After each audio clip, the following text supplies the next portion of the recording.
Bienvenue sur Sugundan. Ici, on ne répète pas. On questionne, on éclaire. La polygamie bantoue entre tradition et adaptation sociale. Selon les récits transmis en 2022 par des aînés âgés de plus de 100 ans et selon leurs ancêtres, il existait une distinction claire entre les relations intimes légales et illégales. Cette distinction était un pilier fondamental de la tradition chez les Bantous. Les relations intimes hors mariage étaient illégales, condamnées et strictement désapprouvées. La société n'autorisait les rapports intimes que dans le cadre du mariage. Et même face aux situations complexes, veuvage, divorce, solitude, la communauté avait des solutions sociales structurées, respectueuses et équilibrées. Tout était pensé pour préserver la dignité humaine. La polygamie bantoue, selon les anciens, n'était pas une fantaisie. Elle était une loi sociale, une règle communautaire mise en place pour résoudre des défis réels à une époque donnée. Une manière d'éviter le désordre sexuel, de protéger la femme, de responsabiliser l'homme et de maintenir une société stable et respectueuse. On appelait polygame celui qui pouvait veiller sur plusieurs vies sans détruire aucune.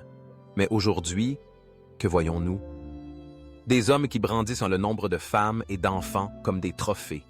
Des hommes qui transforment une loi d'amour et d'équilibre en une excuse pour nourrir leur égoïsme. La polygamie n'est plus un service. Elle devient un terrain de domination.